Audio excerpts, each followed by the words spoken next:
All right, welcome everyone to the 6370 BattleCode Final Tournament. Thank you all for coming. Okay.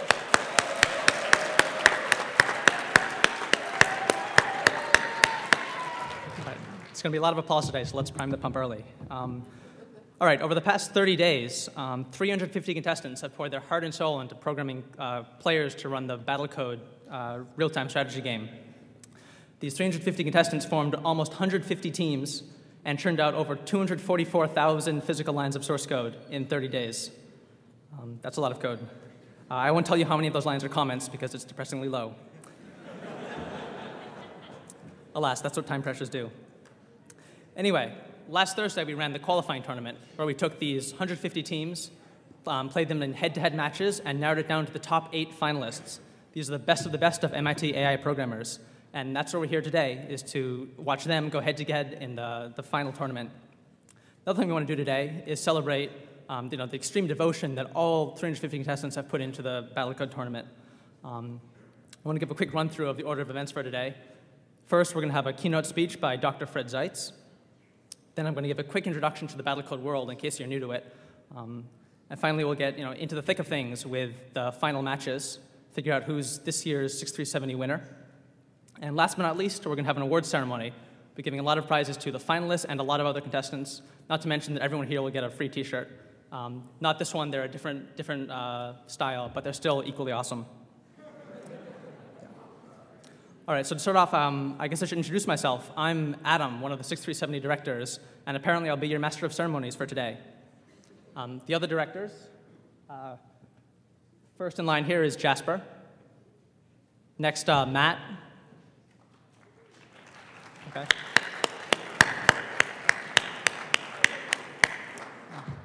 Matt got a much bigger applause than Jasper. Let's try to even it out for the rest of them. Let's not hurt any of their feelings. All right, next up, Yang. Wow. All right. See if you can top that with a Raj.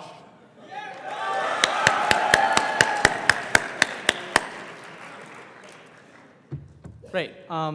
Next person I want to introduce is Dr. Fred Zeitz from BA Systems. He'll be our keynote speaker. He's got a very interesting presentation that I'm sure you're very excited to see.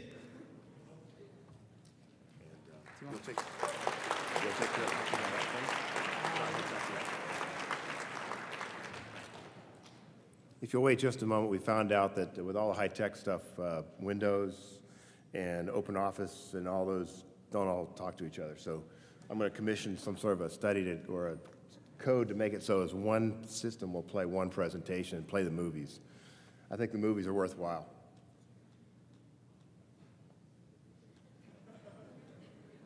We'll see.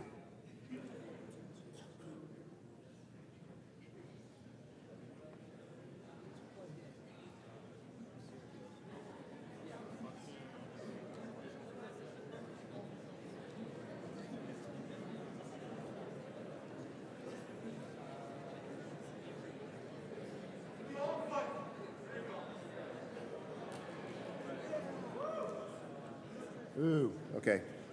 Go ahead and hit presenter. By the way, one of the bennies of working for BA Systems, they send you to places like this for work. This is the Atlantic Ocean off of Melbourne.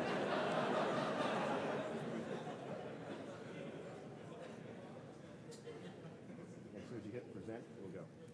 It's showing on the screen. No, we'll go. Trust me. There you go. Whew. Okay, one page down for me. Page down for me.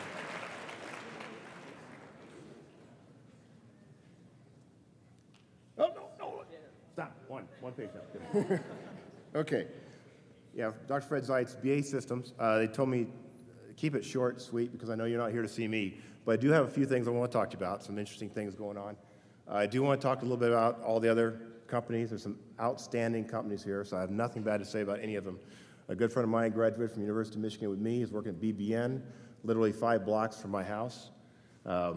Microsoft, well, we'll get Microsoft and the Apple folks to talk together. That's another issue. And then Oracle, by the way, Oracle just took over our pay scale at BA Systems, so all of our pay is delivered by them, so I like them a lot right now.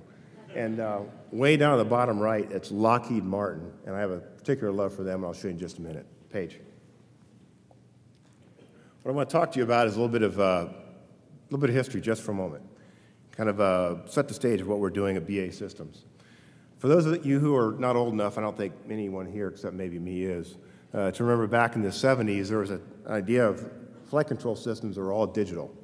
Back before that, they were all push cranks and bell pulleys and things like that. And as a matter of fact, it was MIT folks, Dr. Athens from this very institution, that came up with some of the theory back in the 50s and 60s that made it so you could actually fly an aircraft by fly-by-wire. And they did the test back in 72, and here's what's amazing. The aircraft on the right, the F-18, the F-16, and the F-117, everything, all fly-by-wire today. Literally moving from just a concept to a standard in just a few years. So let me just talk about the F-117 a minute. Special love for that airplane. I used to fly it.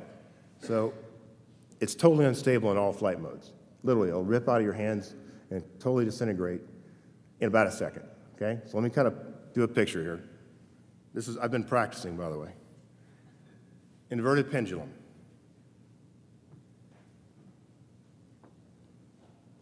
Clap, clap. Now, I can do that, fighter pilot, quick reflexes, but let's make it this long. No, even I can't do that. Time constant of about 1 second. Totally disintegrates. In fact, that's what the F-117 flies like. Unless, page down, you put a feedback control system around it. This is the digital fly-by-wire. Literally, this is what keeps the airplane from falling apart. You take desired performance, the flying qualities, how's it got to feel? You got to take the inputs, the air coming in, the gyroscopes, where's it pointed, wrap that all around. You get a pilot, not as good looking as I am, but then you get a CADCs, your air data center, air data computer.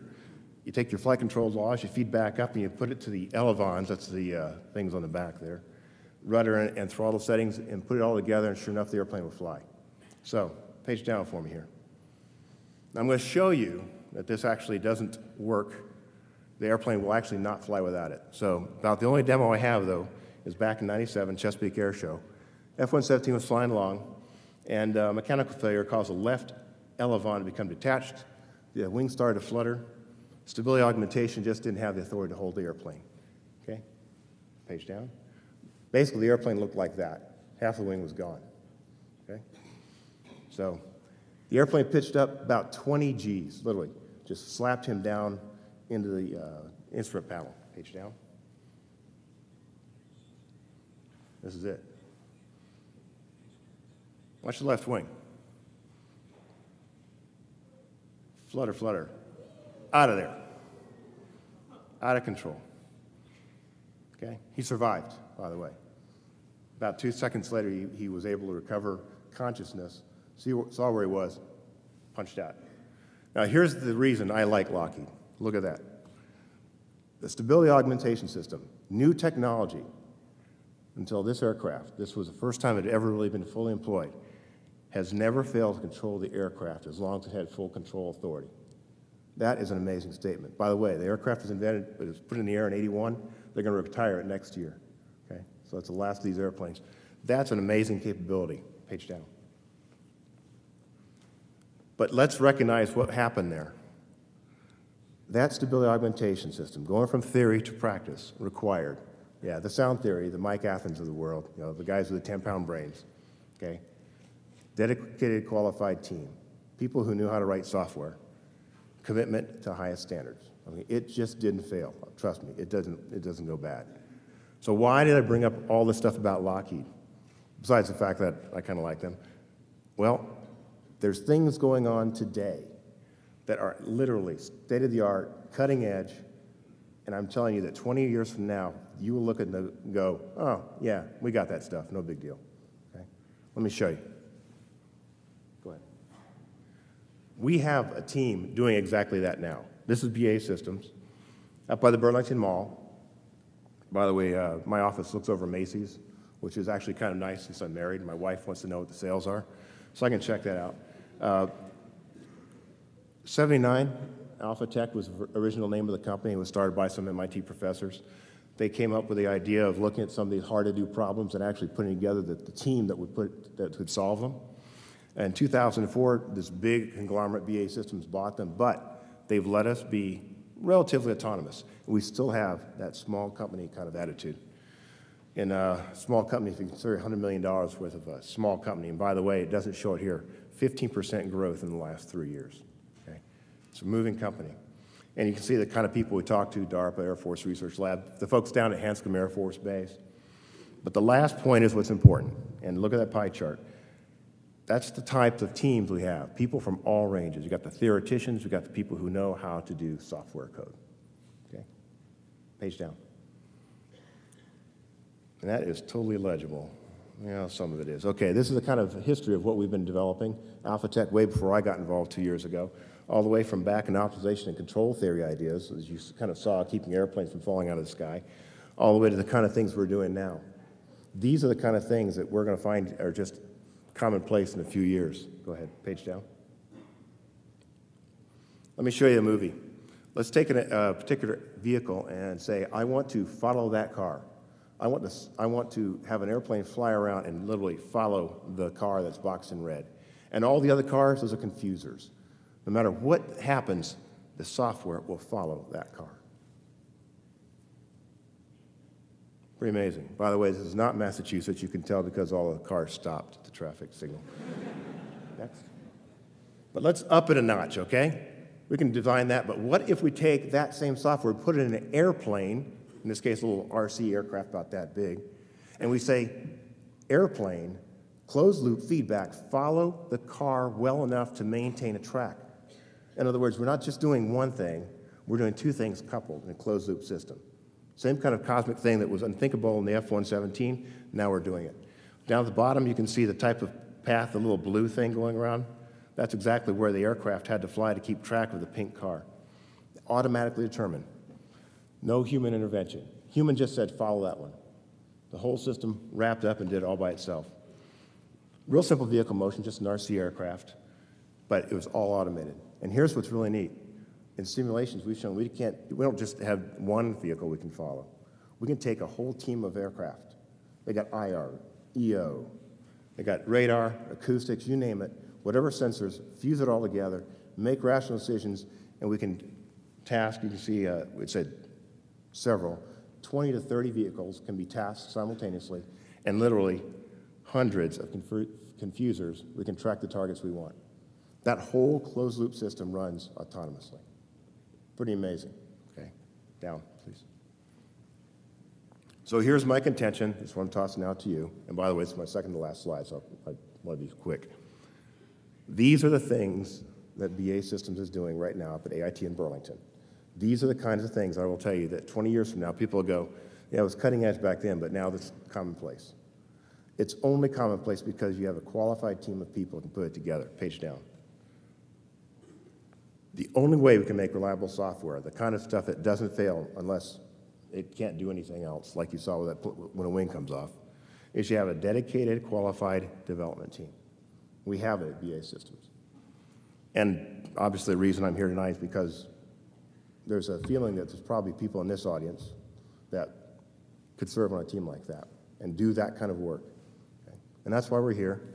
So I just want to tell you, as you go through and do the kind of things you're doing, BattleCode, Robocraft as it used to be called, think about working on a team like that, integrating your talents with the kind of talents that come from this institution, the Mike Athens of the world. Put it together to do something that's never been done before, knowing full well that 20 years from now, people just look at it and go, oh yeah, that's okay. That's what we're about. Page down, please. Okay. We're proud to be here. I'm really glad to be here, actually. And you'll see some other people from BAE Systems later on. So if you want to talk to us later, feel free. Thanks.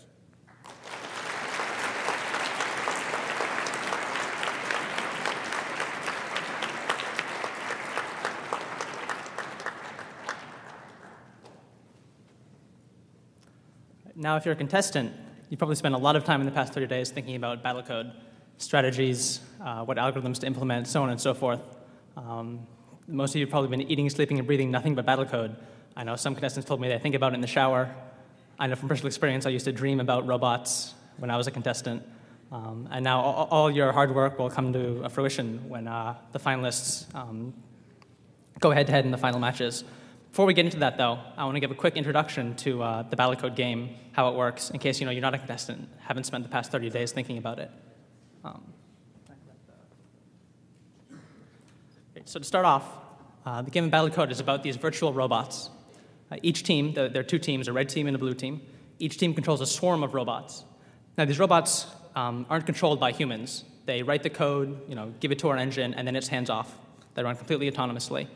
Furthermore, the robots each run independently. In order to get your robots to communicate, you have to send very structured messages. Finally, or not quite finally, each robot has an energon level, which is its HP or energon or health. When they run out of energon, they die. Furthermore, each robot uses up energon in order to live, so it has kind of a limited lifespan. In order to live for any amount of time, it has to get energon, which I'll be getting to in the next slide. Right. So another thing about BattleCode is that there are 6 distinct robot types, which leads to a huge variety of strategies in terms of which robot types you choose, how you interact with them, what you use them for. I want to talk about 2 very important ones. First, the Archons. These are the only units that produce energon. Each team starts off with 4 of them.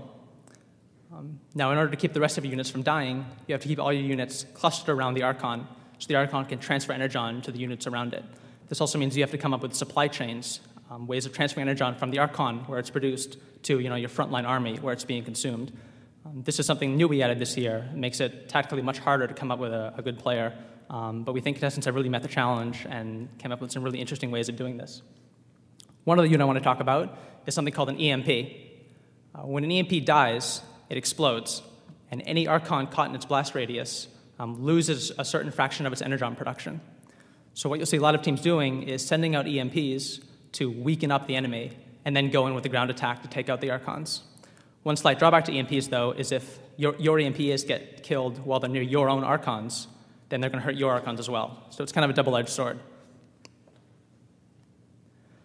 So the objective for this year's game is simple. You want to take out the enemy's Archons. If you take out all 4 of their Archons, then you've won. If the round limit ends and you have more Archons than they do, you've won. If the round ends and you and the opponent have the same number of Archons, the tiebreaker is done by current energon production. So if a team has been hit by a lot of EMPs, they might lose in this tiebreaker. Next thing I want to talk about is the map. So the map here is a rectangular grid of squares, some ground traversable, some not. So ground units will have to navigate around certain walls. Air units can just fly over everything. The map is unknown at the start of the game. Robots must explore the map as they go and navigate on the fly, adapting to different walls they see. Furthermore, maps contain upgrades. When an Archon stumbles over an upgrade, one of 2 things can happen. Either it'll gain more energon production, so it can support more units, or it'll gain a boost to its maximum energon level, making it harder to kill by the enemy. And I want to show you a slide of one of the matches we'll see and walk you through what all the different things on the screen mean. First off, you see right here, this is the blue team. They're kind of clustered in, I think there are 2 Archons under there, one there, and they're all clustered tightly around their Archons. Red team started up in this corner. In case you're having trouble following the Archons on the screen, you can see representation of the 4 Archons on the right and left here.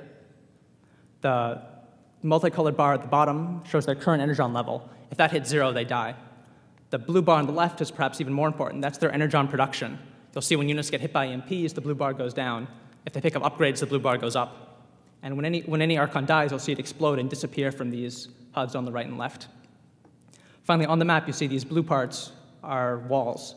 Ground robots who are trying to get, say, the red team here or down there, have to navigate around the walls like these robots are doing. You also have these little green and purple orbs. These are upgrades. You'll see robots trying to scoop those up as they navigate around the map. 2 more things. In the lower right there is the round count. When that hits 0, the game is over. And so that's how a game works. I want to talk a little bit about how the whole tournament works now. So teams will compete in head-to-head matches, one-on-one, red versus blue. However, each match is a best of 3. So you'll see 3 games run, possibly only 2 if one team wins both of them and hence will win the best of 3. The whole tournament is what's called a double elimination tournament. Basically, once you've lost 2 games, you're out of the running. So all the teams start off in what's called the winner's bracket, and they play each other head-to-head. Once you get one loss in the winner's bracket, you fall down to the one-loss bracket, where you play other teams who have one loss. If you lose there, you now have 2 losses, and you're out of the tournament. So play continues until there's 1 team left in each bracket. At this point, the teams go head-to-head in the final match. However, it's not quite the final match. So we have 1 team from the winner's bracket, 1 team from the loser's bracket. 1 team has 0 losses, 1 team has 1 loss. If they face each other, and the team from the winner's bracket loses, each team has 1 loss. So now no team has 2 losses yet, neither is eliminated. We go to 1 final tiebreaker match. Winner of that is the wins the tournament. So I've been talking about the tournament, how the finals work. It's now time to introduce the finalists. We have 8 finalist teams. You can see their team names up there, along with how they're seeded for the finals, along with the names of the people on each team. Soon we're going to invite them up and have them give little talks about their player before their first match. But without further ado, we're going to start to get into the final matches. So if you hang on just 1 second, we'll switch the projector over to the game. And first off, I'd like to invite Team 63, my other programming language is Scheme, and Team 42, Leroy Jenkins, if you could come up on stage.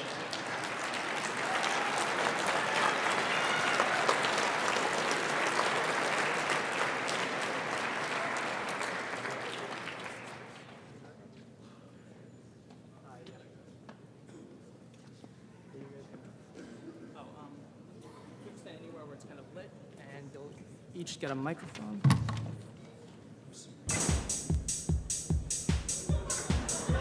And yes, we have background music. All right. So 1 team has a mic, other team has a mic. There you go. That's first. You want? Hi. I'm Mark DeBankin, and this is Danny Kamsea, and we are my other programming language is Scheme.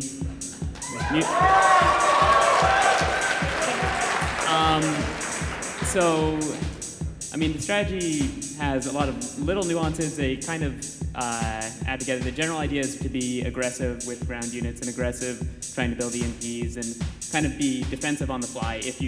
Only if you see enemies, only if you see EMPs do you kind of crowd around them and try and destroy them, but for the most part push towards the enemy.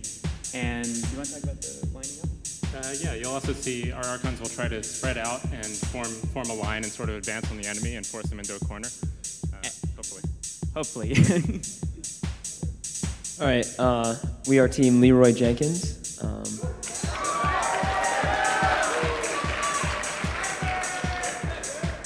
We've had some trouble with these guys in the past, but I think we have a pretty good plan this time.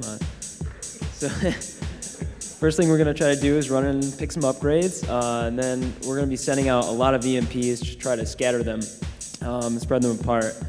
Once they're sufficiently weakened, we're going to start going in with ground units, and hopefully at that point we'll be able to take them out. I don't know, Rocco, can we get a quick number crunch? I think that our odds are 32.33, repeating of course, % chance of survival. Well, that's a lot better than we usually do, so good luck to you guys. Good luck.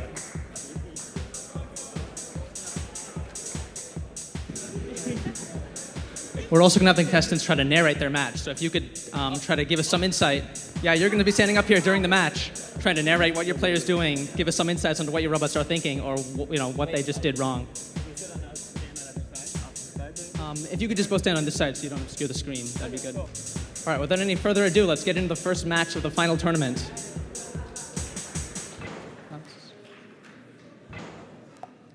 As you can see, Leroy Jenkins is going for all the upgrades in the bottom right-hand corner. We spread out to form a line, you can kind of see. Ooh. Leroy Jenkins is now firing off some EMPs, trying to weaken the enemy Archons.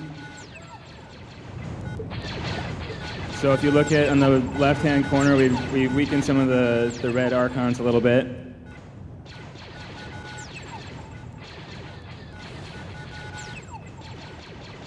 I think we're beating them.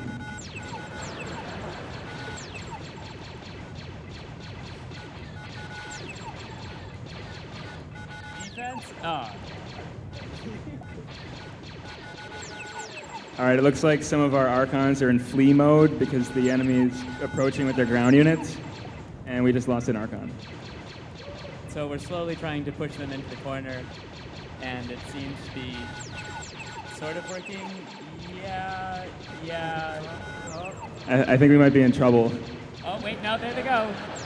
Dang it, Leroy! Run.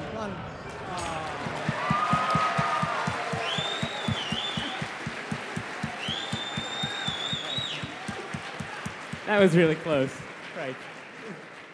Now remember, this is a best of 3, so Team 63 has to win one more game to advance to the next round. All right, again, you can see our guys going for all the upgrades in the bottom corner. And now we're trying to send our EMPs off to get their Archons like last time. So we're constantly sending soldiers to try and pursue them, always flying across. That obstacle in the middle is really kind of a rough spot. But, oh well. I think we're having a problem casting or something. I don't know.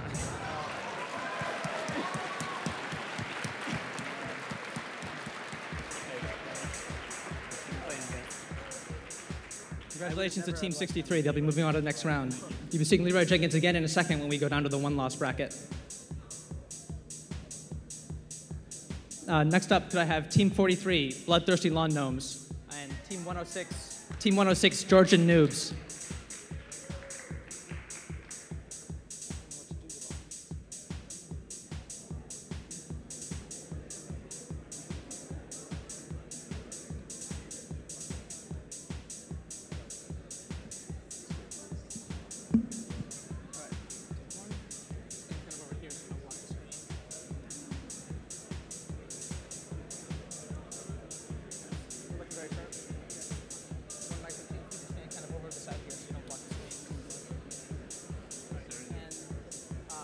Daniel, if you could give a talk about your player, introduce yourself.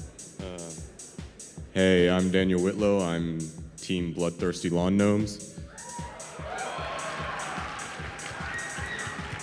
Thanks. My player is basically a souped-up version of the reference player, which is something that we all had to compare ourselves against to get credit for this course. Basically, towards the beginning, it splits up and tries to find upgrades. This also keeps it from being attacked by one EMP and getting all of my Archons killed at once. And towards the end, they converge and seek out the closest enemy Archons, so they kind of attack from all sides at the end. That was sort of an emergent behavior. I didn't really plan it that way, but it worked out quite nicely. And I'm hoping it will continue to do that. Hello, I'm Ziad. I'm from Georgian Noobs.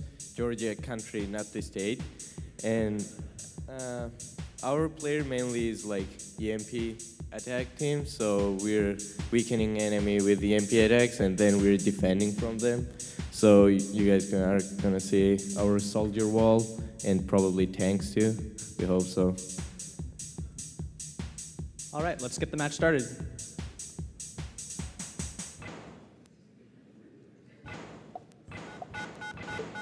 Okay, as you can see, mine are seeking out any upgrades towards the, or any upgrades it can see in its sensor range, while trying to avoid the enemy EMPs. Yeah. And my EMPs are, yes, I think my EMPs are taking over his Archons. That's good for me. I'm in trouble. Oops. His soldiers actually made to my Archons, but they couldn't kill it. And that's good. And you guys can't see, but there is soldier wall actually right now in front of Archons. So that's why his guys cannot reach my Archons. I think we won this game. But that's gonna last for a long time because I don't attack enemies. I don't like violence. I just disarm them, so that's all what we do. We just disarm them and defend.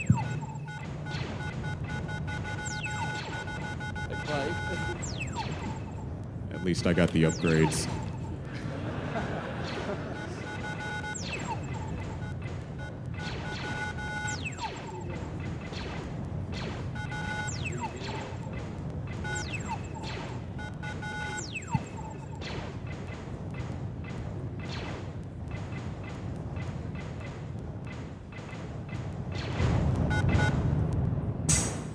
Very nice, yes.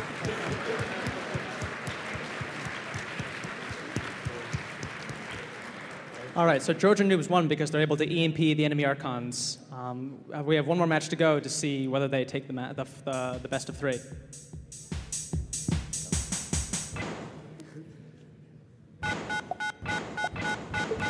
So pretty much the same thing is going right now. EMPs.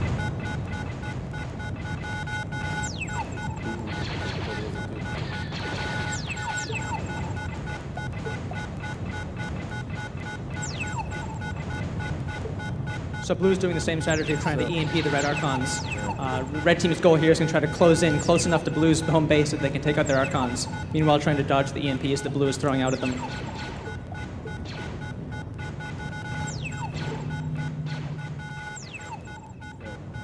So notice how we don't have a navigation strategy. We just kind of go straight at the enemy.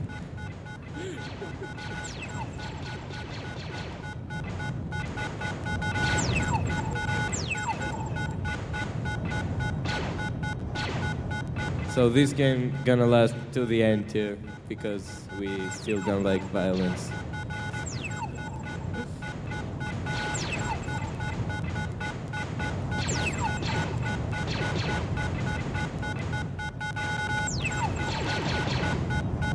I think I like the other map better.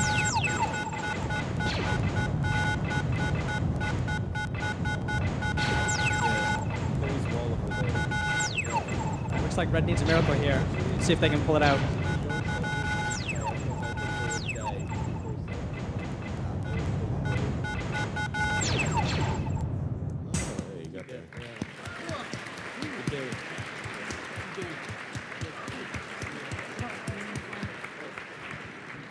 Great, solid performance by Georgia Noobs. Good job, guys.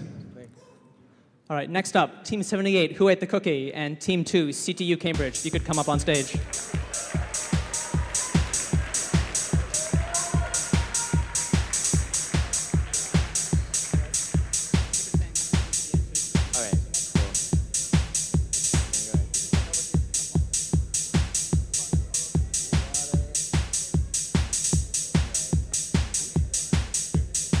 Hello. Hello. I'm Jaime from Who Ate the Cookie. So I try to play a really defensive strategy. My Archons try to move throughout the map. If they see an enemy EMP or an enemy soldier, they'll just try to move away. They try to stay close together as a group to hopefully transfer energy onto all my scouts flying around, to try to just keep a large number of scouts in one area. I try to move throughout the map, but if the enemy comes by, I'll run away. As for upgrades, if I don't look for them, but if I happen to come across them, I'll pick them up. My Archons will go slightly out of their way to step on that crunchy-looking upgrade, and I hope that does it. Hi, I'm Albert. We're Team CTU Cambridge. First off, I want to thank Jack Bauer for making all this possible. And so what we do is we call our strategy kind of passive-aggressive, which is a nice way of saying we like to run a lot. But we're pretty good at it, which is what's important. This should be an interesting match because both of our teams are kind of passive and like to scour the map, look for upgrades, and kind of avoid the enemy until they know they have an advantage. So it'll be really interesting to see, how this dance kind of works out. Great, let's get the match started. Come on, babe.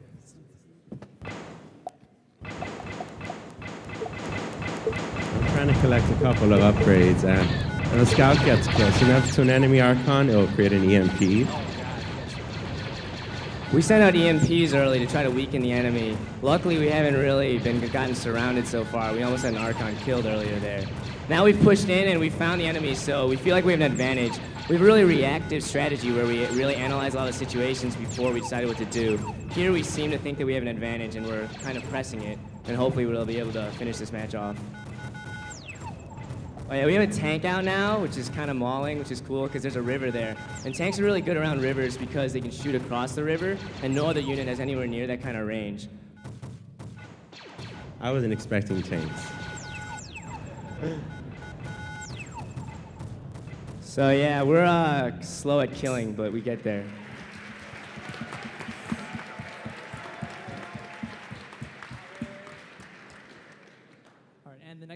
and the next match in the best of 3.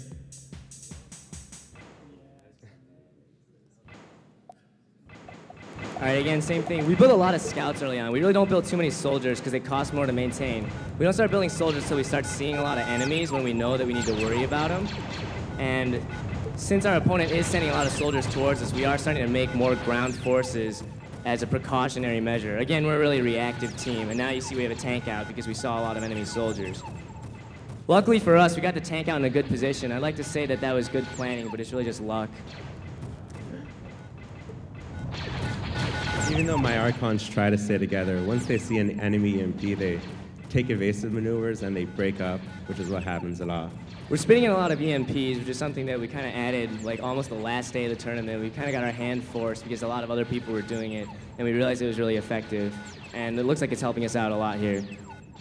As you can see, like the blue bars for our Archons are really high because we picked up a lot of upgrades, which is really helping us press.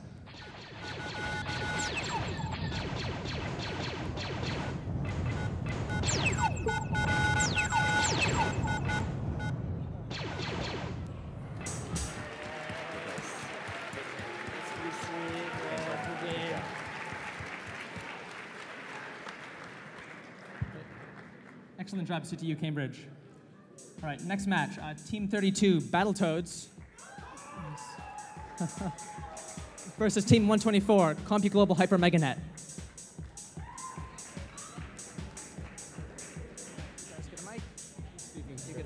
You guys could stand over on this side, just as far over as you can without falling off.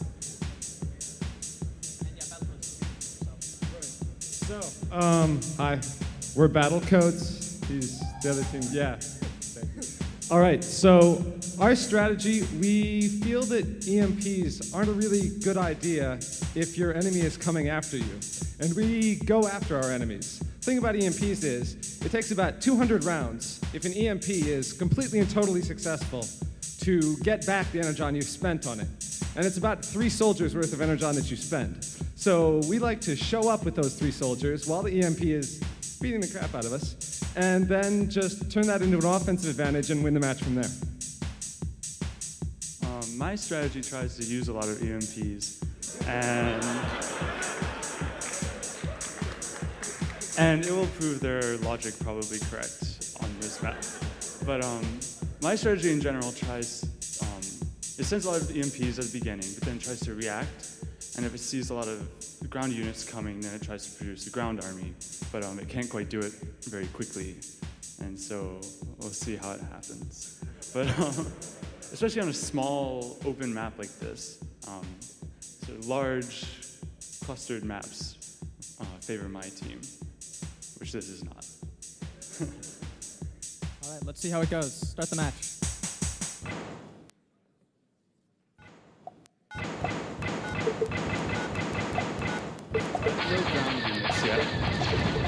So we're just building a scout fleet and picking up upgrades. Now our soldiers are engaging them.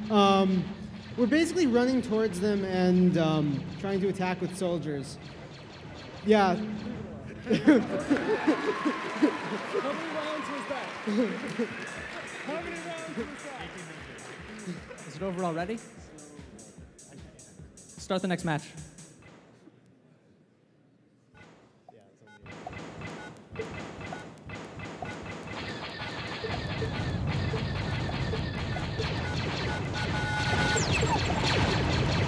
See, like the scouts we build block that EMP from getting to us. And now we're closing in.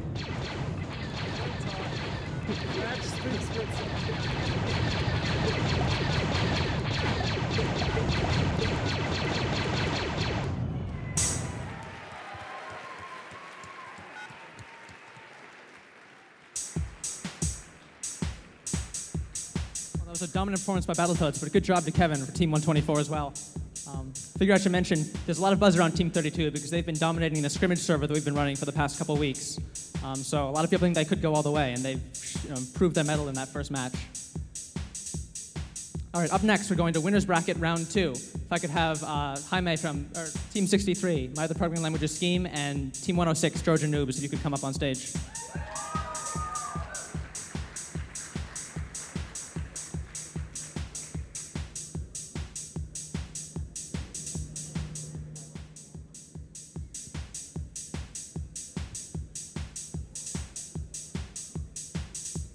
mention here that Team 63 is the #1 seed. No pressure.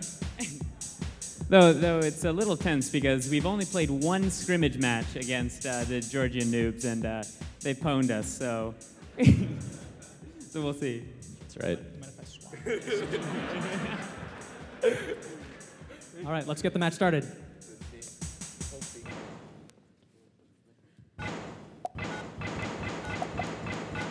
So same thing is going on again and again.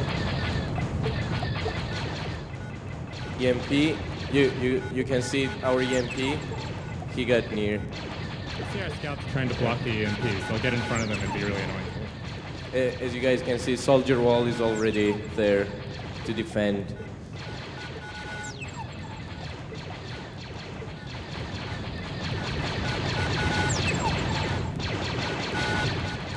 That's gonna be a pretty close match, I think.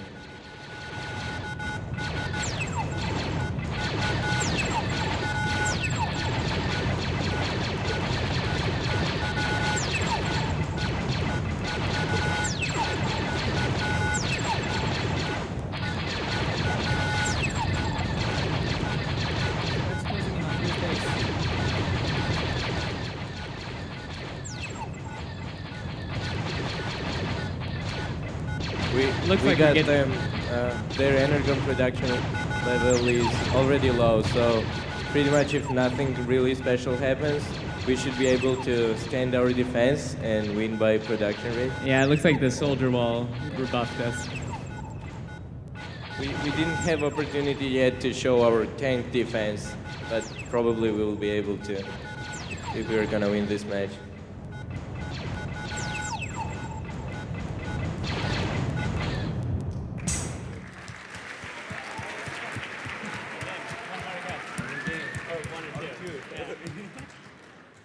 All right, so once again, Georgia Noobs' defense seems insurmountable. We'll give Team 63 one more chance.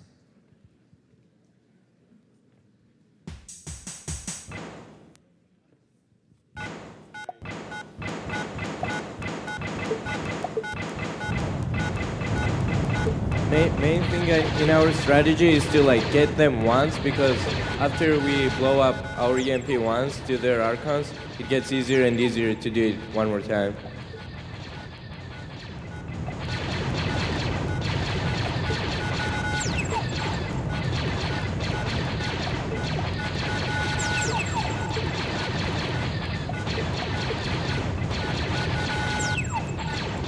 Actually, the wall is not visible very well because scouts are covering it. If the front guys die in the wall, back guys are like going in front and taking their positions. So we always like defend the front part of the wall to make sure that there is no intrusion. So Red's closing down Blue's base, but they can't seem to crack the last line of defense, that soldier wall right around the Blue Archons. They'll have to get an Archon kill quickly, otherwise they'll lose to the Energon production tiebreaker. It's over! But they're so close.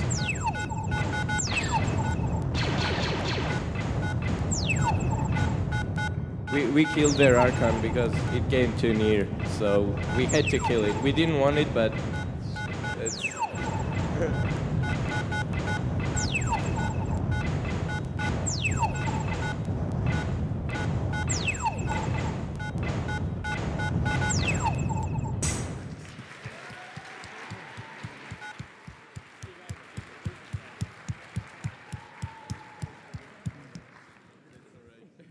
So Team Georgia Noob has just beat the #1 seed.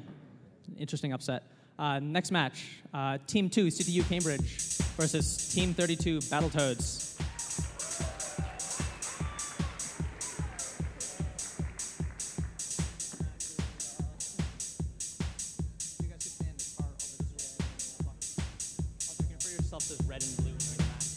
Okay. Yeah, we're CTU Cambridge. We're going to be red in this match. I'm going to save you a lot of trouble and tell you what's going to happen. Basically, they're going to build a lot of guys, and they're going to kill us pretty fast. Like, I wish it wasn't so, but, I mean, I'm not going to lie to all of you. So yeah, as Battletoads, you're going to see us build a huge fleet of scouts, and these scouts are basically an enormous battery and keep supplying energy to the front lines. Basically, on a small map like what we're about to play, like there's almost no hope to beat Battletoads because their strategy is so efficient and effective. So you see, we're red. They're just coming across already. They're already here, and now it's just over. You notice that they're fleeing from our soldiers, and frequently, like, people will flee and not produce, which is bad. Yeah, we actually do make that mistake where we don't produce when we're fleeing. And unfortunately, there's nothing you can really do about it on a map like this. We do a good job running, but soldiers are faster than Archons.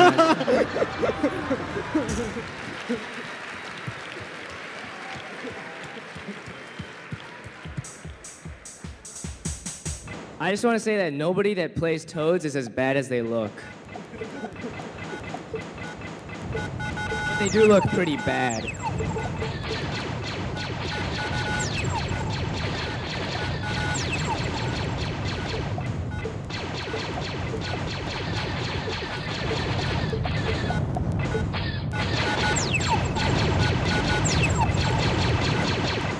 We're able to get off a couple EMPs, but it just doesn't mean anything. All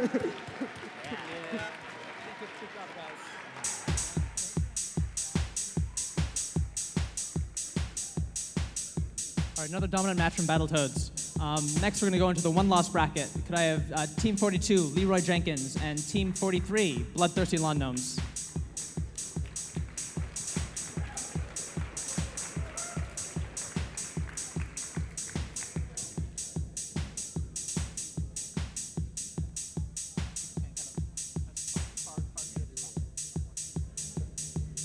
All right, let's start the match.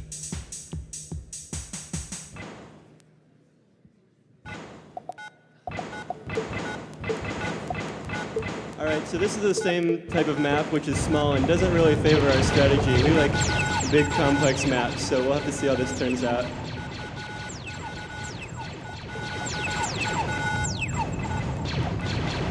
I usually favor ground defense over air, so that kind of hurt me a lot when they already sent out EMPs.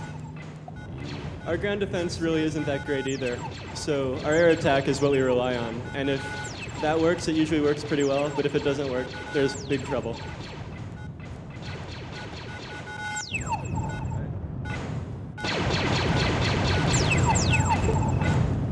And so we sort of take our time. We don't really attack that aggressively on the ground. We sort of wait until we're pretty confident that they're dead.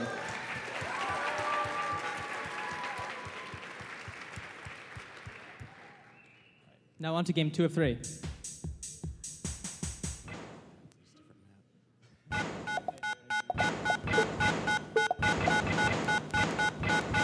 All right, so once again, we try to get Air Force up pretty quickly and use it as fast as we can before the enemy can get to us. So I don't know about, like, against a team like Toads that just comes right after you, it doesn't work so well. But if you take your time and delay, then that gives us an advantage.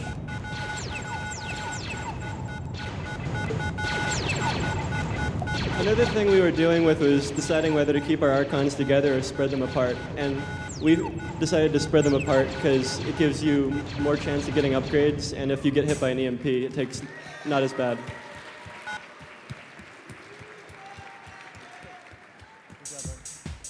Congratulations to Leroy Jenkins. Next up, Team 78, Who Ate the Cookie, and Team 124, Compu Global Hyper Mega Net. Quite a mouthful.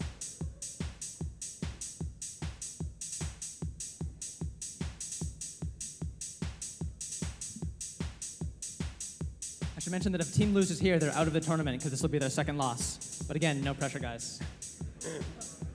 Well, it's not like we can change anything that's going to happen, so it's okay. Yeah, the map is pretty small, and I don't like small maps. I don't like small maps.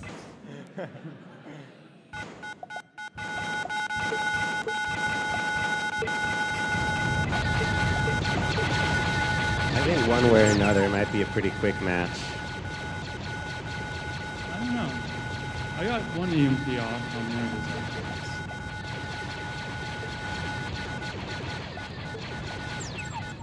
I think my Archons might try to get back together. One of them strayed loose in the far left. So I'm trying to get my Archons through. I'm sorry, my EMPs through. But the game has distinct squares, and in each square only one ground unit and one air unit can be, and an EMP is an air unit. So what he's doing is he's putting his scouts, which are also air units, where he thinks my EMPs want to go, and so he's blocking pretty well my EMPs from getting to his Archons.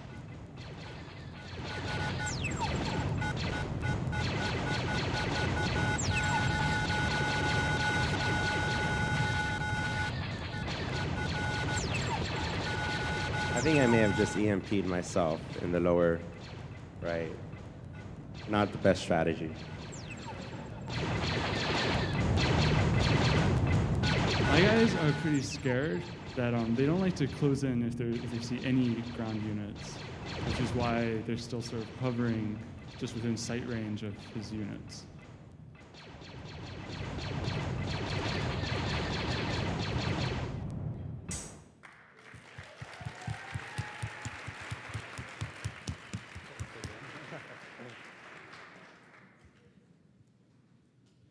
All right, and on to the next match.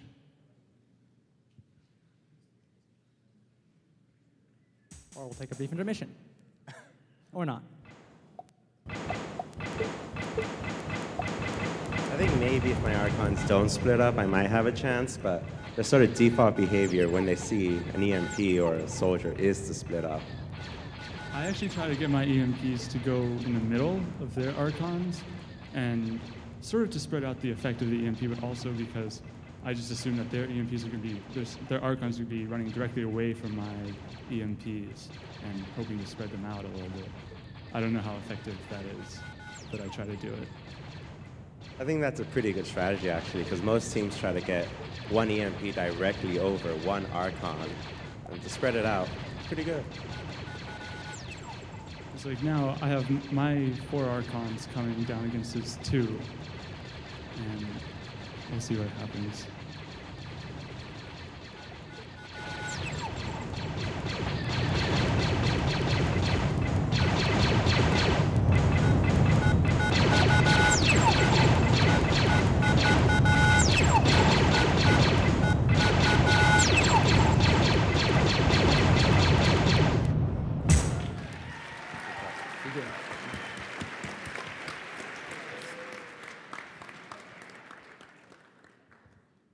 All right, next up, Team 2, CTU Cambridge versus Team 42, Leroy Jenkins.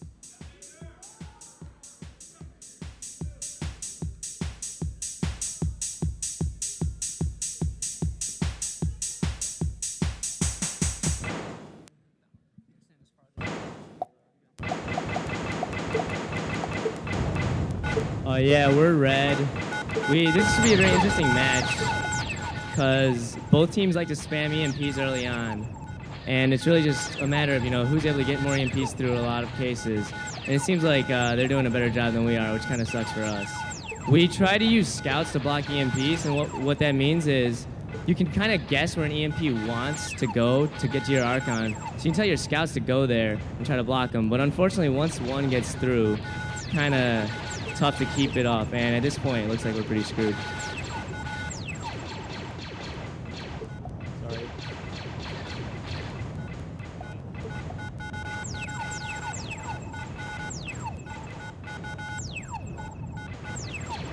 We were fairly well aware of what a lot of the other teams were doing based on scrimmages, and so you'll see that CTU Cambridge and our team have pretty similar strategies. It's just how it manages to play out and execute.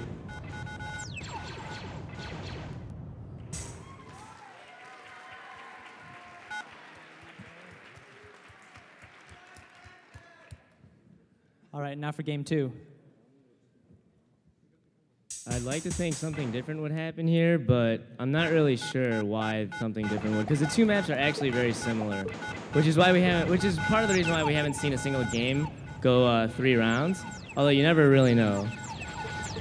Hopefully, we can get some more stuff off, but it doesn't look like it, and it looks like the same thing's happening about. Although one of our Archons is currently kind of being a magnet, it's taking the EMP blast where the other ones are kind of doing all right. We're just not able to get around against Leroy is the problem, especially on a map like this where EMPs are really effective at pushing you back. Because it's really small, and so one EMP can often, bother 3 or 4 Archons, and at this point, the game's pretty much over.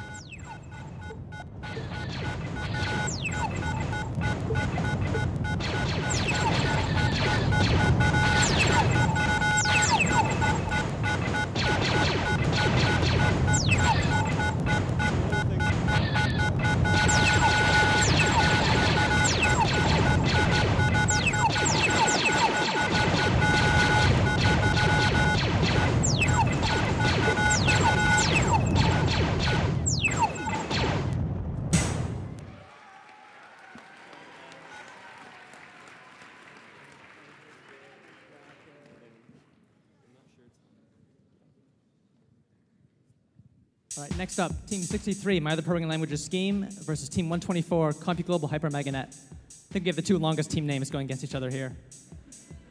Should also mention that Team 63 was the #1 seed coming into today's tournament. They were upset last round, but let's see if they can regain that title.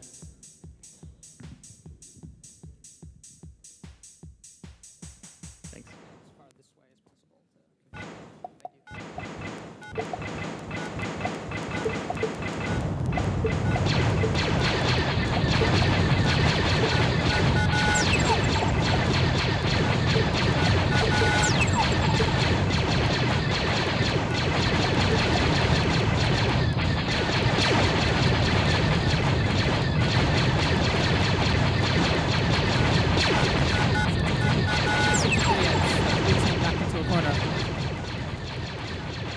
See if they can score an Archon kill.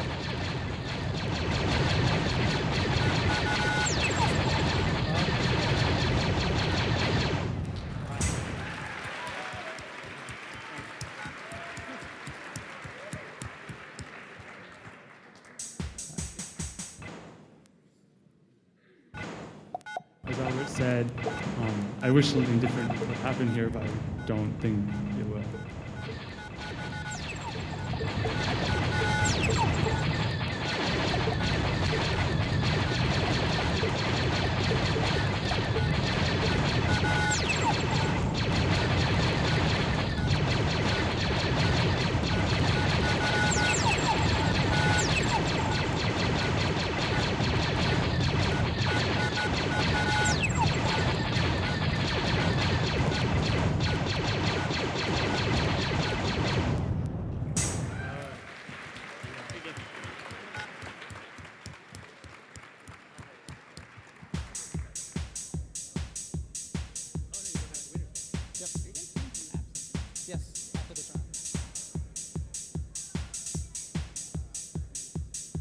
All right, so now we're moving back into the winners bracket. I should mention all the teams playing from now on are guaranteed to be in the top 4.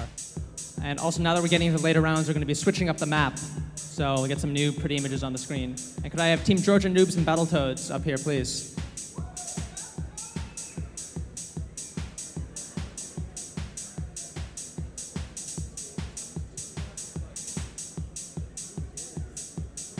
right, you can start.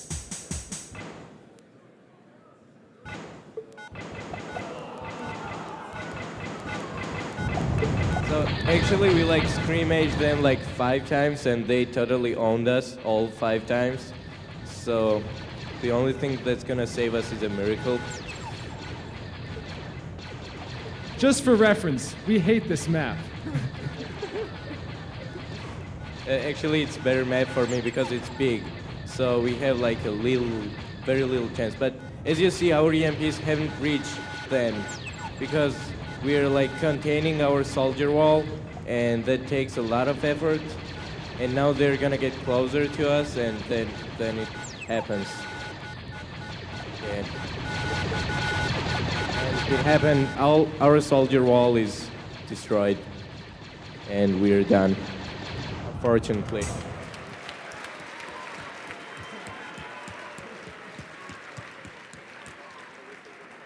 All right, so Battletoads is the first team to break Georgia Noob's defense. Let's see if they can do it again.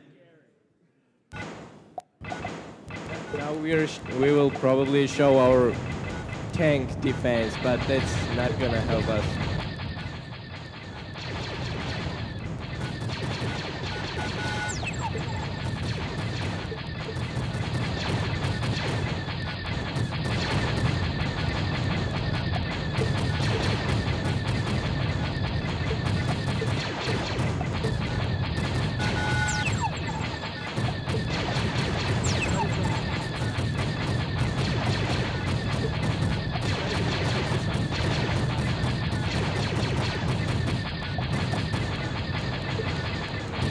3 tanks over there, but they are not very helpful. 2 of our Archons are sort of stuck in the middle of the map. It's deeply unfortunate. They will never contribute. We are concerned. Oh, they do still have like 2,500 rounds to finally get there, though. Yeah, these 2 Archons, after they got out of the way, we're gonna die. Oh, Okay. actually, they didn't need it.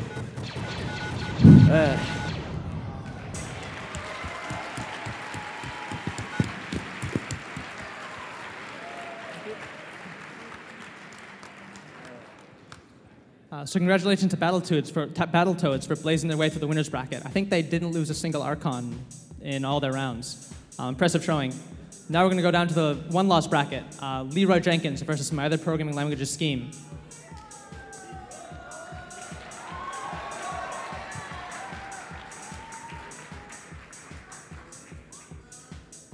I think this map might be slightly better for us than the smaller map, so we'll have to see how it goes. We meet again.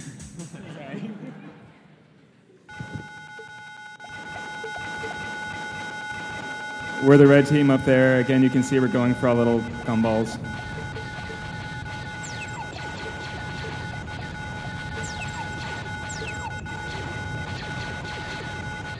The thing with a map like this is I think it favors a team with an air force a little better than the ground force because it's so complex to navigate. Yeah, our navigation's having a little bit of trouble. I don't think it's favoring us that much.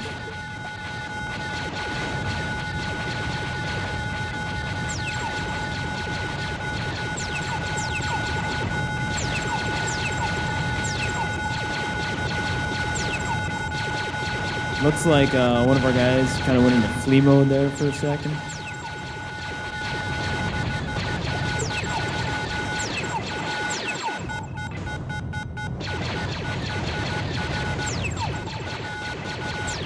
So we're just trying to hold off the other team until they're weak enough that they can't do anything against us.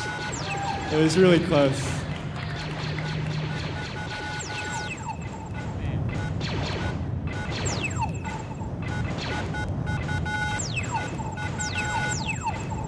So we can't actually produce units at this point.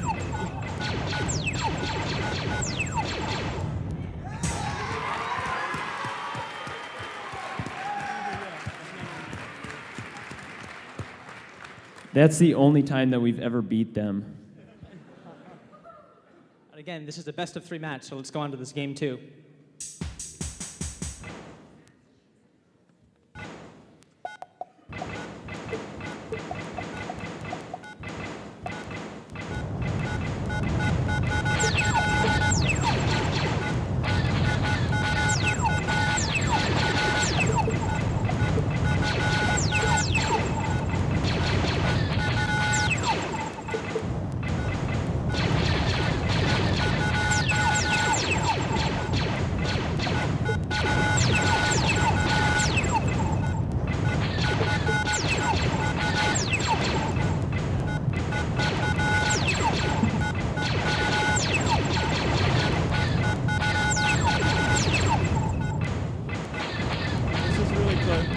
I think that we beat back their first assault, so things are looking better if we can just survive the first time that they attack, but I don't know, it can go any way from here. Yeah, it's trouble. That one last guy is pretty strong, but 1 on 4 is not good I have odds. no idea how that happened. He's going to be too busy running away to actually attack at this point, I think. No idea.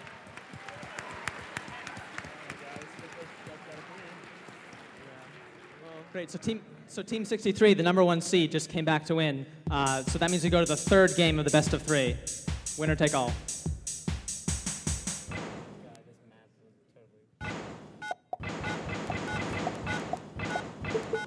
Seems like a pretty similar map, so it could go either way.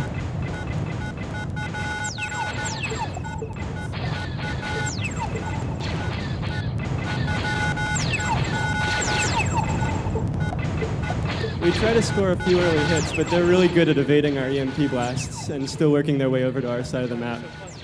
Ow, we're so clustered in the center. That's terrible.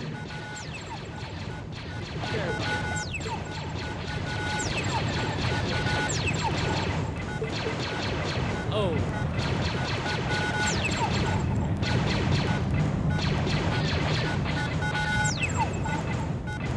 Yeah, that whole 1-on-4 thing hasn't done very well for us in the past. There's not much reason to assume it'll be any better here. It's a good game.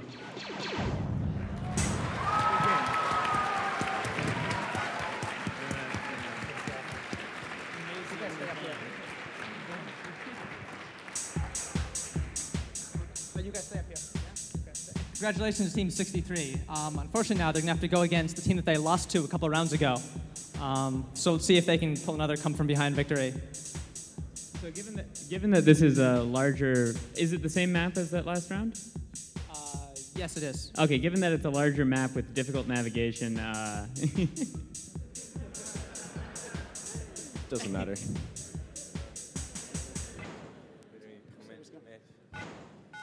Alright, so let's hope that everything goes fine on a big maps. Actually, the bad thing about big maps is that we cannot reach till the end with the EMPs sometimes, and like it doesn't blow up because it needs energy to move.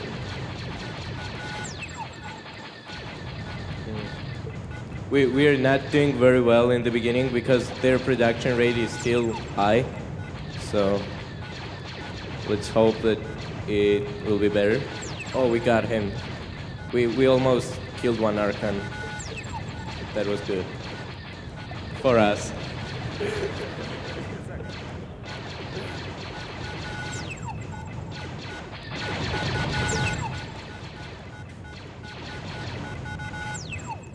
Yeah. As you can see, we like almost killed its production rate of the nearest Archon, so we will try to spread our scouts to another direction now. Oh my god. Oh god. So Red was just We're hit by screwed. an EMP that could do them in. We lost. Oh!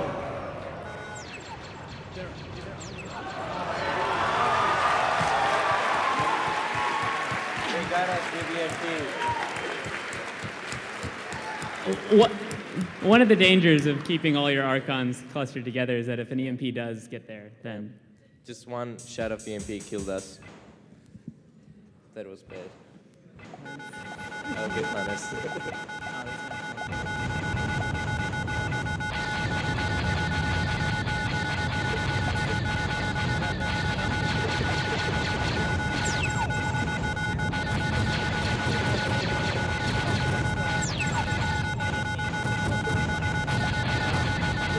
They are picking up a lot of upgrades. That's what helps them a lot.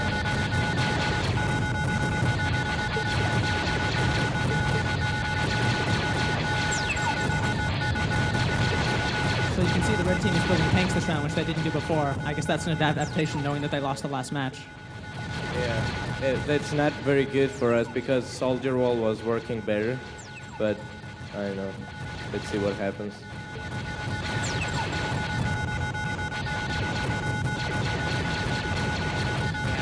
There's a bottleneck right as we get towards them, and so the tanks have been actually doing really well. We're dead.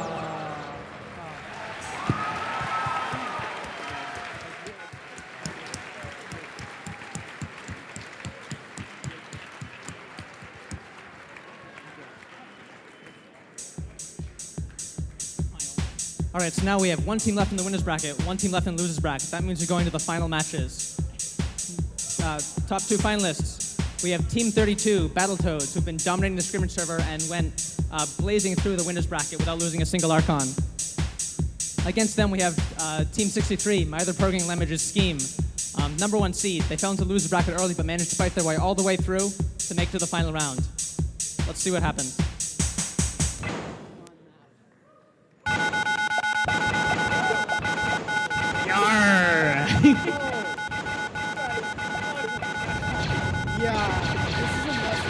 I have no clue what's going to happen. This is just... That's cool. That's cool. I can turn off air.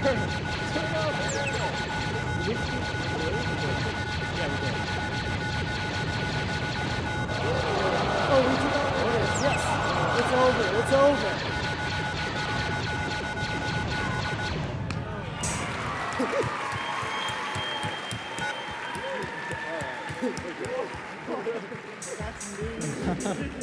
All right, so Battletoads win the first game.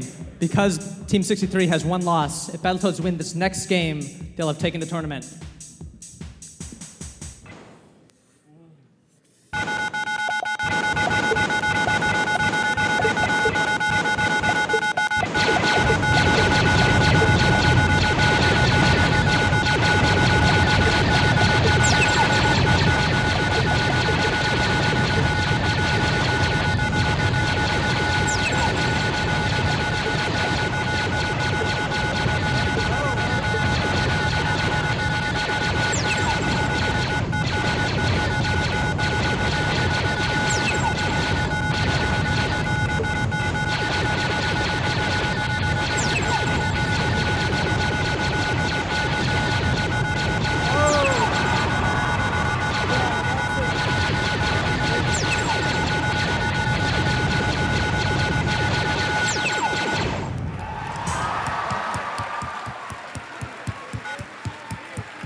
So Team Scheme delivers Battletoads' first loss, and it couldn't come at a better time. Now we're going to Game 3 of the match.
Wow. Yeah, what the map looks like is basically Wow, the so next two victories one. that couldn't come at a better time. So now we have both teams with one loss.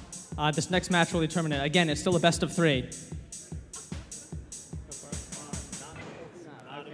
What is this? A wedding cake? A wedding cake?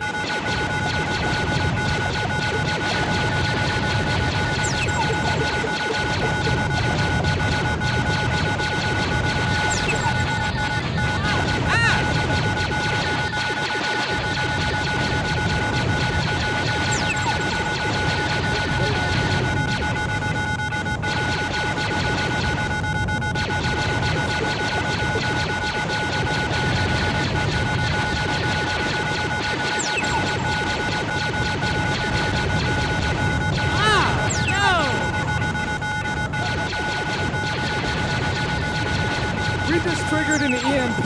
That has never happened in any of our matches since the qualifying.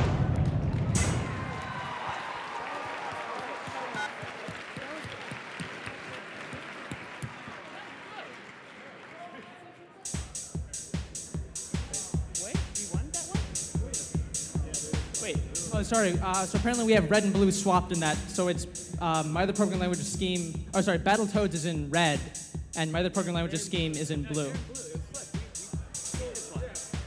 Yeah. So, yeah. Oh, okay. Sorry. Yeah. Sorry. Scheme is red. Toads are blue. Scheme just won. Sorry for the confusion. Okay, so now we have the first match point for Scheme. If they win the next game, they'll have grasped the tournament.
So it can't get much closer than this. We have each team with 1 loss in the tournament. In the last best-of-3 match, they each have 1 win.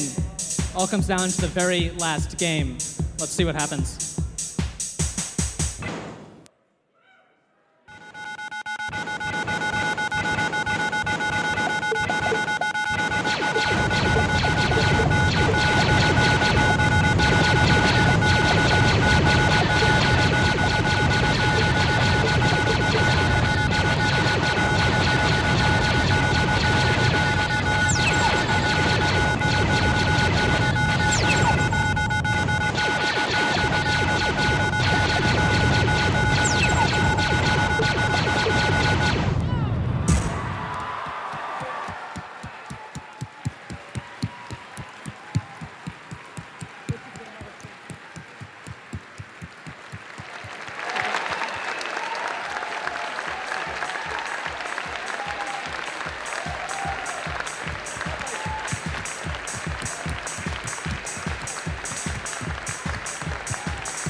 So I want to congratulate Team 60. Is this on? So I want to congratulate Team 63, Team Scheme, for winning the tournament. I also want to congratulate all the other finalists for doing such an excellent job. Can we give everyone a huge round of applause, please?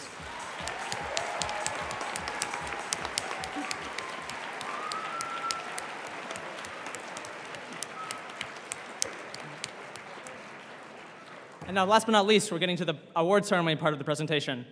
We've got a lot of prizes to give to the finalists, a lot of other contestants, plus T-shirts for everyone. So let's get started on that. Matt, if you want to come up and award some of the fun prizes. All right.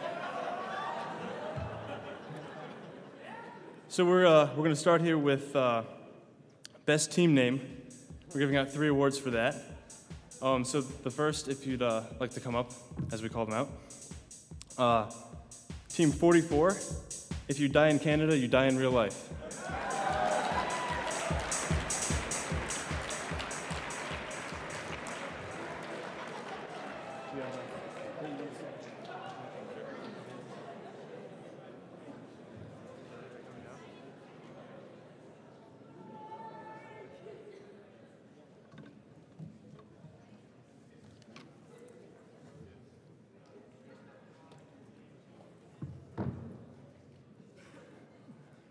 The second winner of the Best Team Name Award, team number 47, if our team not success, then we will be execute.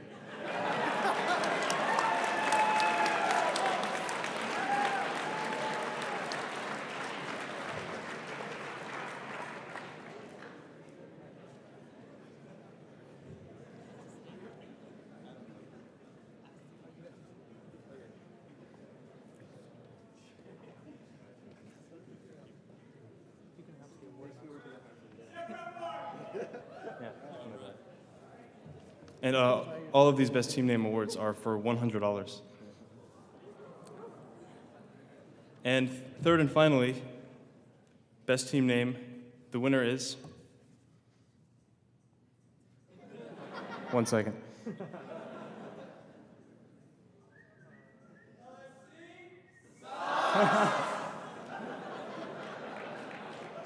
Thanks, guys.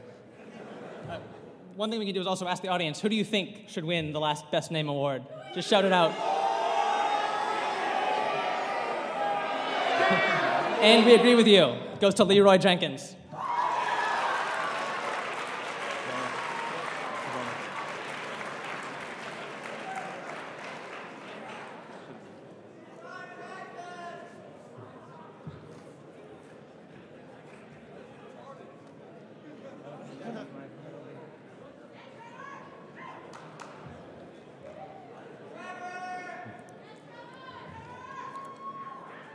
So the next award we'll be presenting, also for $100, is for Best Enum. So if you're a Java programmer, you'll know an enum as a sort of data type. So we looked through the code and we found the teams that had different enums, and we voted on the best one. The winner actually had an enum called Devotion Type, and the 3 types within that were Selfish, Meh, and Martyr. And so the winner of this award is Team 75, Safety Not Guaranteed.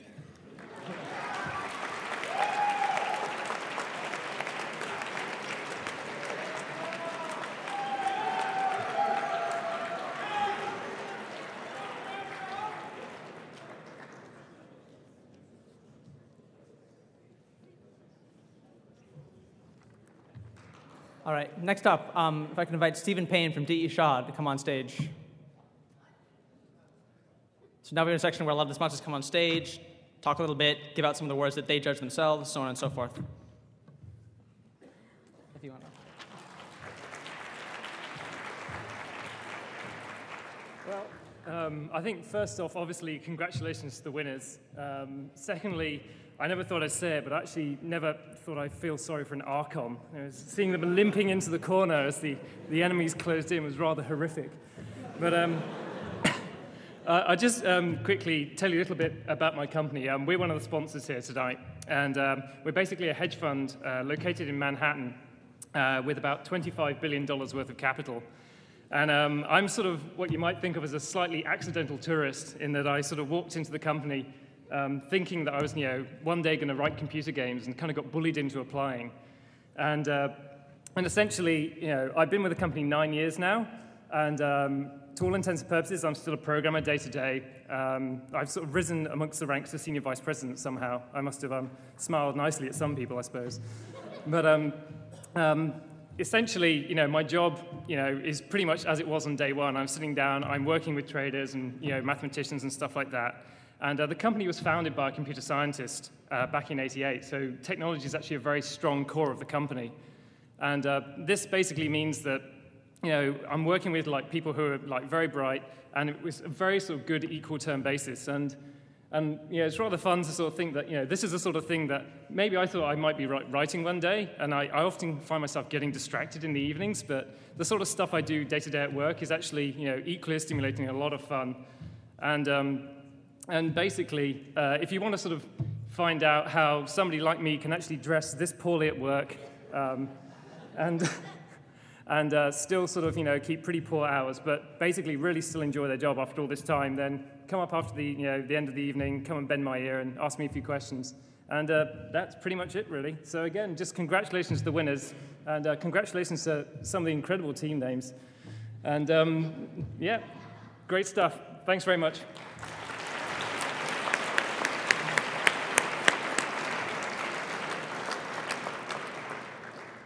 All right, next up, could I have David George from ITA give a quick speech and also present an award that he judged himself.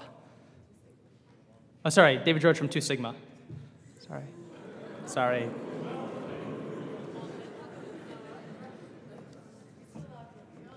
I'd like to announce I'm switching from ITA to 2 Sigma Investments. So, well, this is pretty awesome, huh? Wow. And let's see, little notes here. I wish I were back in college. This is pretty awesome. 2 Sigma Investments is proud to be a sponsor of BattleCode this year, and we are a high-tech trading company. We're using advanced mathematics and modeling to trade on the world markets. We've got several $billion under management, and our bread and butter is software and math and modeling. And our programs are doing battle in the world markets every day. And when we heard about BattleCode, we thought, well, that sounds an awful lot like what we do. So this is awesome. Let's check it out. And if you're interested in learning more about how high technology is transforming the world of trading and investing, then we're down over here, and we'd be happy to talk to you. You can also check us out at www.twosigma.com, TWOSIGMA. We're awarding a prize for the deadliest robot. The deadliest robot is the robot team that can track down and kill a army of Archons that are trained to do nothing but flee. And you start on opposite corners of the map, and the Archons just try to run away as fast as they can. And so the contest was to see who could track down and kill them in the fewest number of rounds. And it was very exciting. There was a big difference between each of the competitors. Some, after 10,000 rounds, still hadn't killed them. And the top two, it won't surprise you now to know, were BattleCodes, and my other programming language is Scheme. And when it came down to it, the average number of rounds was 1189 to 1186, with the prize going to my other programming language's Scheme.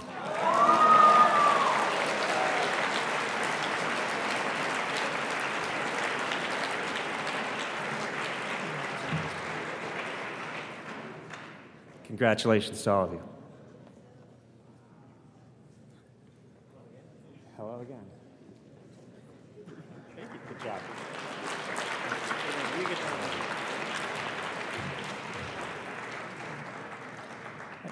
Next up, could I have Arthur and Aaron from Google give a quick speech and also give out some prizes?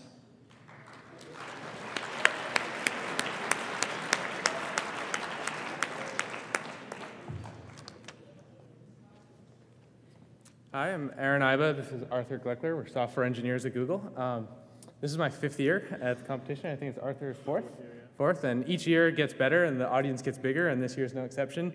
And I just think the organizers deserve a big round of applause for the work they've done.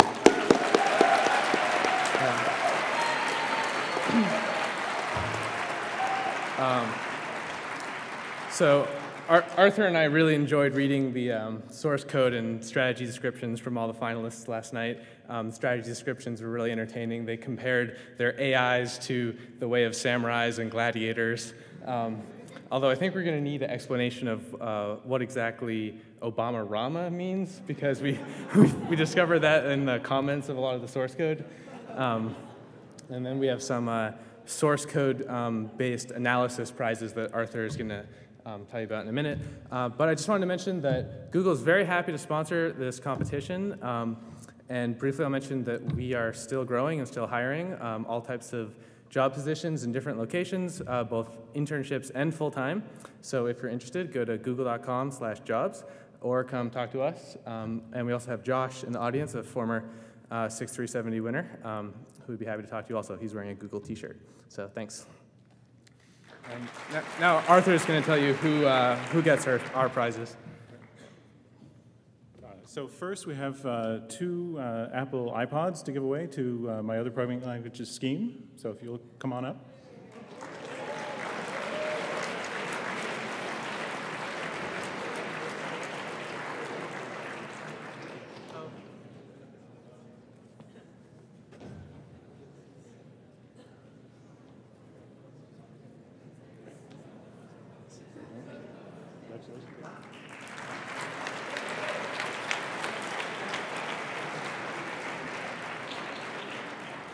And then we have a tradition we've done for the last several years. We do the GZIP Award. So this year we're giving 2 of those for the code which made it into the final 8, which was smallest. So in other words, the code that line per line was the most effective after compression to kind of take into account comments and so on.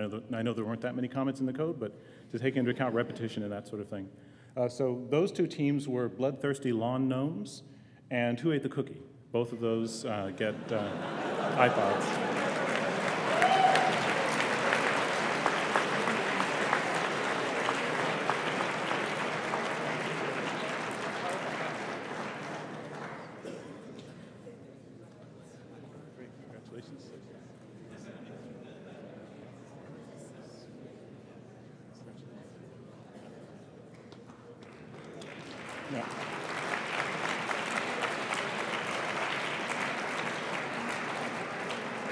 And finally, we have some prizes that will look very good in any dorm room, I think. They're 4 Google chairs. You'll see them in a moment. And that goes to, let's see, the second place team, the BattleCodes.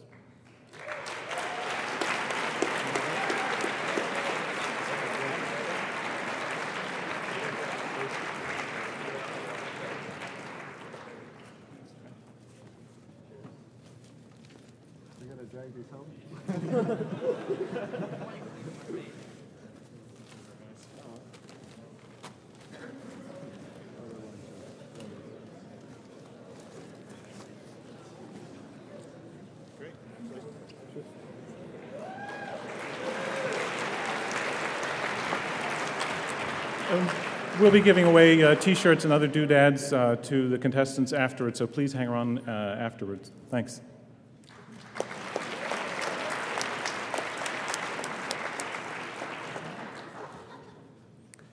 Next up with more prizes for the finalists and all the contestants, Jim Reese from ITA. So you can come up on stage.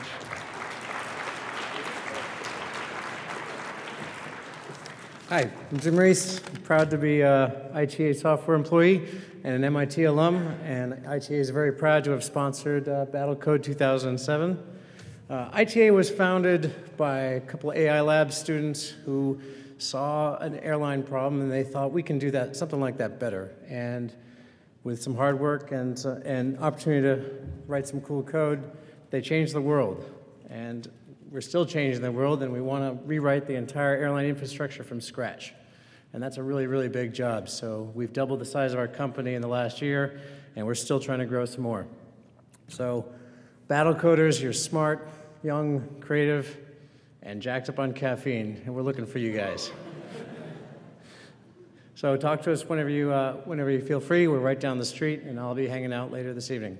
For the contest, we thought we would like to honor the team that achieved the fastest time to the first kill of an enemy Archon. And that team name was 095 No Refuge. Fastest time.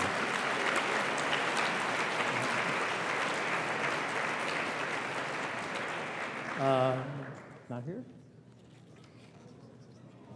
Oh, well, we have a set of Bose noise-canceling headphones for that team. You're going to track them down there? Yeah. Okay. We'll have to track down that team a little later.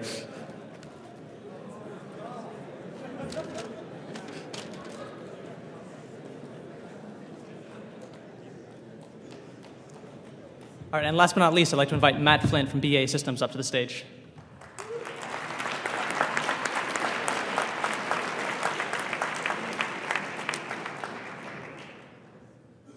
I'm from BA Systems. I got a few more prizes to hand out.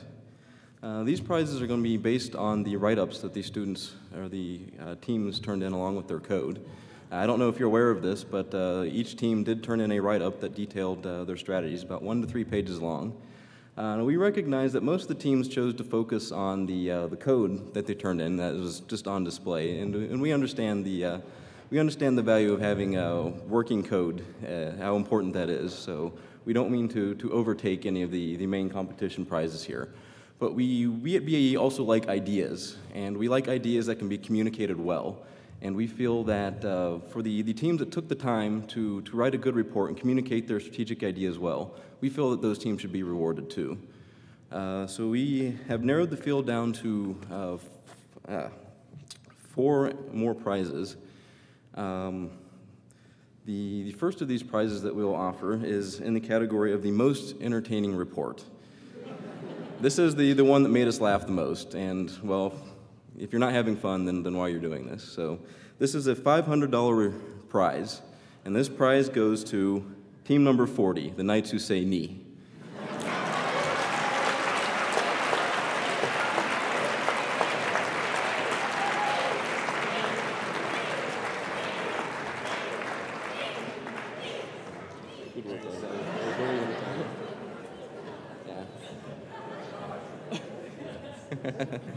And based on their name, I think you can find out what we found entertaining about their report. The other prize categories were for technical contributions, how well the ideas they presented, how good their strategies were, and how well they were conveyed. And we narrowed the field down to the top 3 in this area, and it was not an easy decision. There were a lot of good ideas from many different teams out there.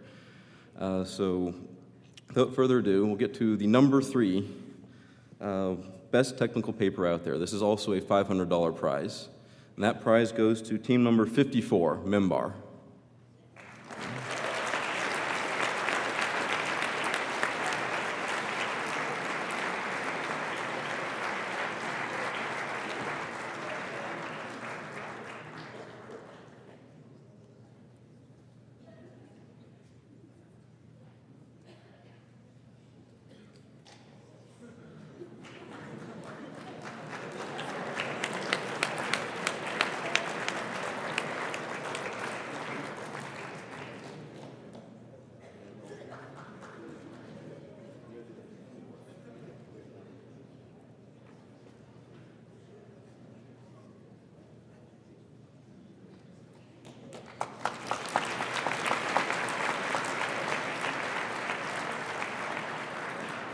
Right.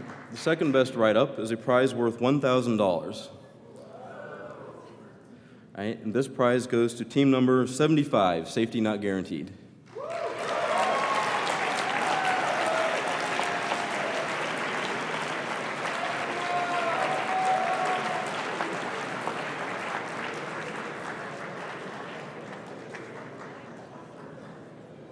That was a fantastic strategy.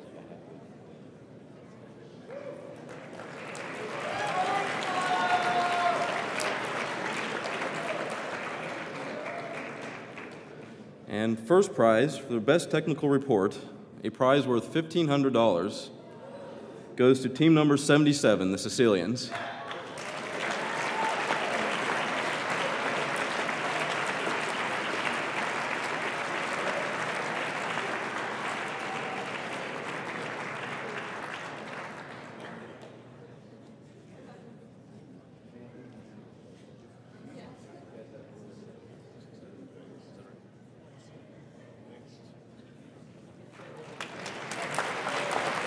And I'd just like to say that if you liked what you saw here and you think you might want to do something like this for a living, give us a call. Thanks.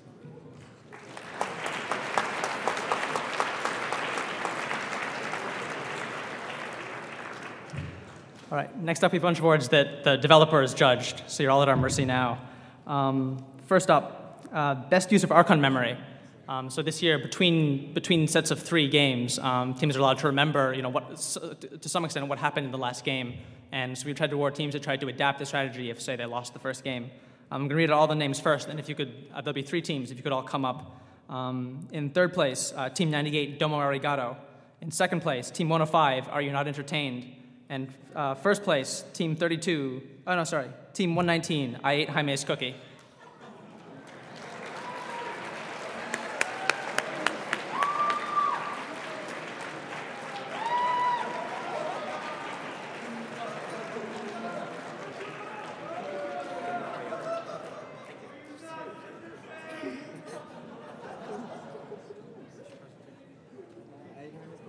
Hi. There you go. Congratulations. Is it for both? Yeah, it's totally cool. Team. All right, next up, we tried to test people's navigation algorithms by playing on a very complicated map that looked very much like a maze. I guess we don't really have time to show it, but trust me, it was very hard to navigate. But some teams managed to pull it off. I'm going to read out all the names, and if you could come up at the end. In third place, so they took, third place, Team 124, CompuGlobal HyperMegaNet. In second place, Team 128, everyone but Adam Lehrer. And in first place, another familiar name, Team 32, BattleCodes.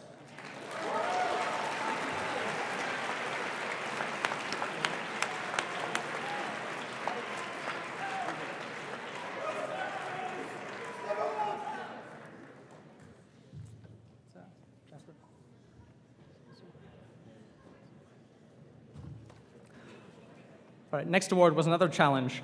We played teams against the reference player on a very small map that was completely filled with upgrades, just to see how well people could use all that energy on production and attack the enemy. We based it on who could take out the reference player in the shortest amount of time. Again, I'm going to read out the names. In third place, Team 126, Team Awesome. In second place, Team 64, Teddy Monkeys Without Pants. And in first place, Team 32, Battletoads.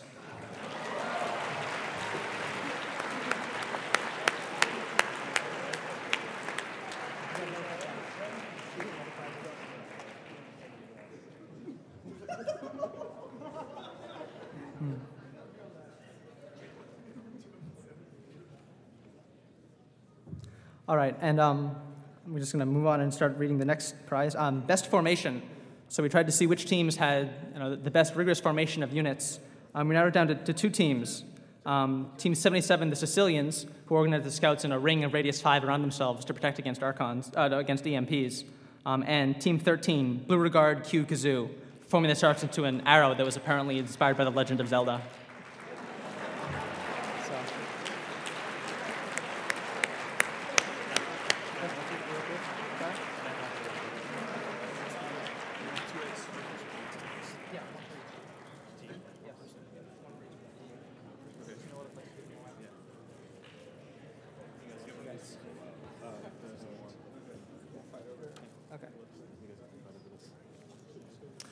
All right, one more interesting award. So we hold a seeding tournament about a week before the qualifying tournament. It's supposed to seed people for the quals. In the past, this makes the 4th year that the team that was seeded first did not make it to the finals. And 3 of those 4 years, they got as close as possible but lost the very last match and didn't quite make it. So we figured we'd give one award to the team that won the seeding tournament. It's kind of a small consolation prize. That goes to Team 12, Chebarashka.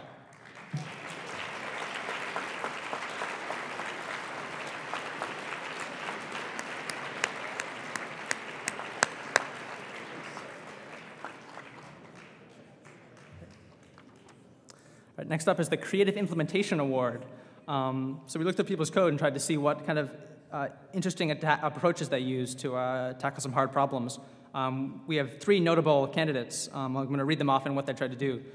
Team 107, Code of the Samurai, tried to do navigation by having potential fields, assigning values for each square as to whether they're good, near upgrades, or bad, near walls, and using that to navigate their troops. Team 123, Skulls, used some interesting flocking algorithms to get their scouts to move together. And last but not least, Team 22, Little, did all of the navigation with regular expressions, which apparently worked faster than doing it in real code because it runs natively. So it was interesting. It was almost entirely one large regular expression. With not very many comments, so I have no idea how well it worked, but just seeing it in the code was enough. So. All right, so I could have teams 107, 123, and 22 up on stage, please.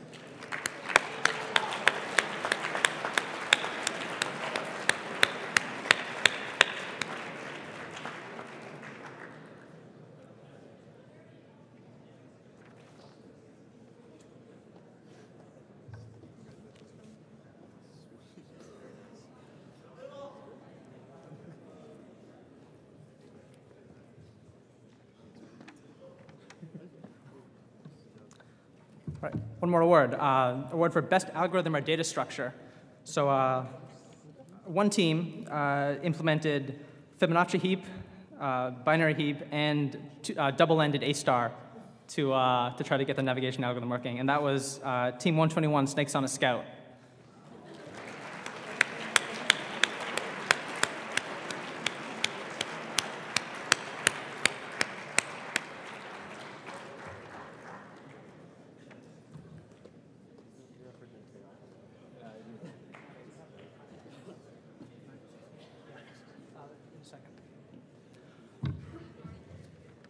All right, and last but not least, we're going to get to the top 16 teams.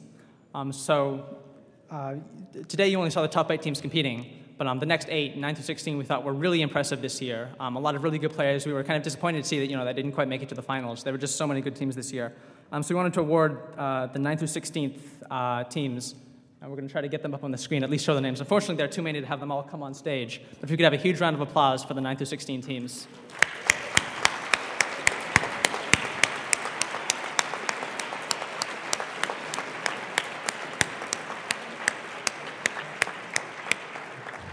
They'll each be getting $500. And moving on to the top 8. If I could have the 8th place team, Jaime from Who Ate the Cookie.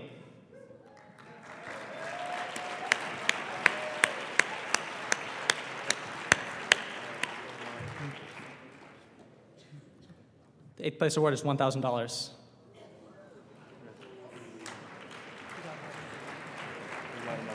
Okay. In 7th place, Team 43, Bloodthirsty Lawn Gnomes.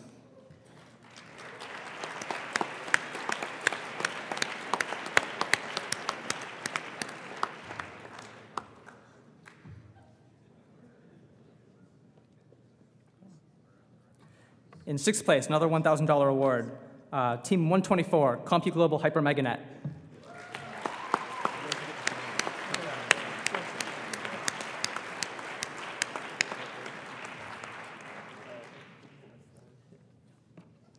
In fifth place, another $1,000 award, Team 2, CTU Cambridge.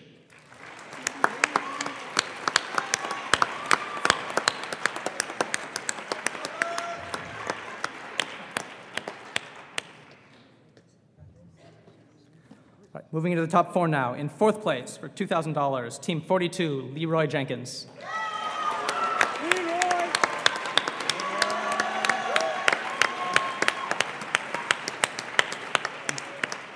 So I don't think I've heard the Leroy Jenkins team giving a Leroy Jenkins impression. Which one of you does it best, and would you mind coming to the podium and giving it your best Leroy? Go for it. No, you're putting me on the spot. Yeah, I kind of am. Leroy Jenkins!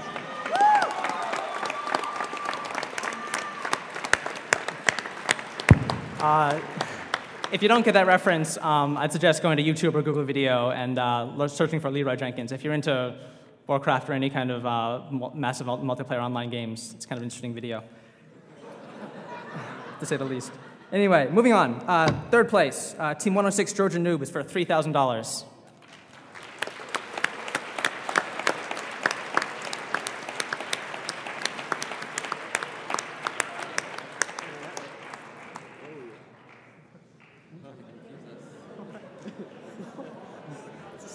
Apparently they have a bug in their pathfinding algorithm.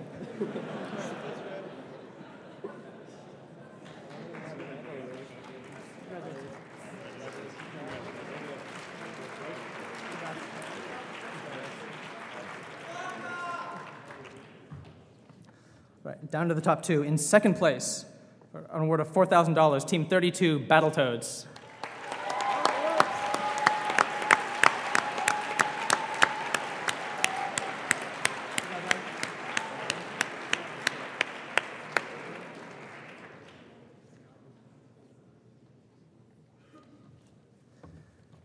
And finally, in first place with an impressive clutch victory, Team 63, My Other Programming Languages Scheme for $5,000.